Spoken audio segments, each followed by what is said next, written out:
Rana, c'est un petit message ça pour les thérapeutes en devenir si tu veux. Faut savoir que les mots sont des enveloppes en fait. Donc on a une langue française très compliquée mais très belle à la fois. Où il y a les synonymes, c'est-à-dire qu'un mot peut vouloir dire plusieurs choses ou plusieurs mots ont la même signification, je me souviens plus. Tu vois, tellement c'est compliqué.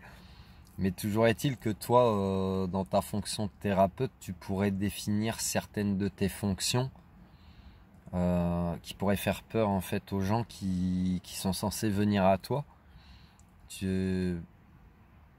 En fait, je pense à Mamadou le marabout, tu sais, bon c'est un cliché, hein, pardon pour Mamadou, mais tous ces petits trucs que tu peux trouver des fois dans tes boîtes aux lettres où la personne te promet monts et merveilles, de faire démarrer ta bagnole à distance, d'agrandir ton attribut masculin, etc. etc.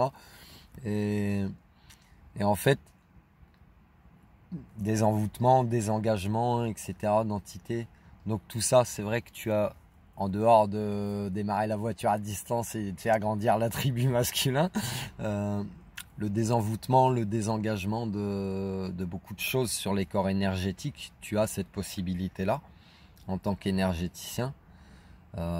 Mais si dans ce que tu vas présenter aux personnes qui doivent venir à toi, en fait mon message il est là, fais bien attention aux mots que tu vas utiliser.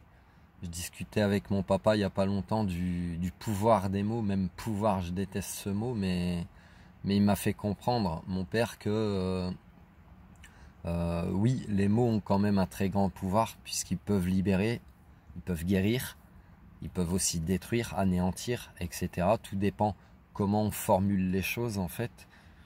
Et donc, c'est là le sujet de ma vidéo.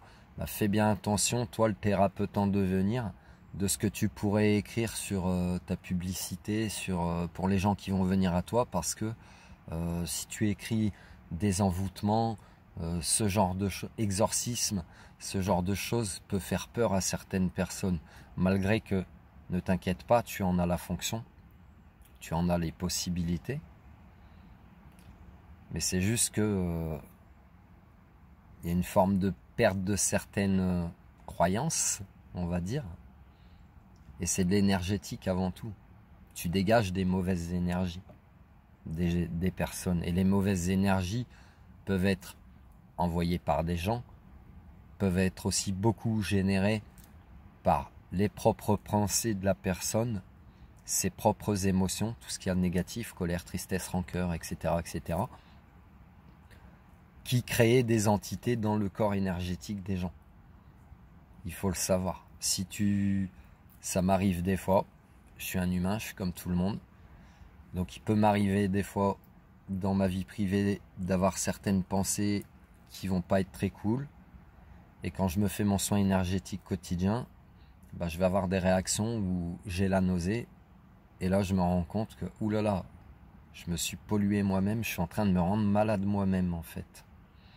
Voilà un petit peu le message que je voulais te transmettre. Donc tu es thérapeute en devenir, si tu veux que ça se passe bien pour toi, eh bien fais bien attention aux mots que tu vas utiliser, aussi bien pour vendre ta soupe, comme on dit, pour ta publicité, pour ton devenir, etc. Fais toujours aussi attention aux mots que tu vas utiliser lors de thérapie avec les gens. Parce que, comme je te disais, les mots ont un très grand pouvoir. Donc tu as le pouvoir de guérir les gens, mais si malheureusement tu t'y prends de la mauvaise manière, ou que tes intentions ne sont pas pures, c'est-à-dire, ton intérêt c'est que la personne elle aille bien, c'est pas qu'elle revienne 50 fois pour te générer un business. Là, elle sera pas pure. Et là, tu pourrais malheureusement basculer dans le mal en utilisant des mots qui pourraient faire peur. Et puis tu seras dans une forme de manipulation de la personne. Tu peux détruire des vies comme ça. Donc ça, c'est pas bon.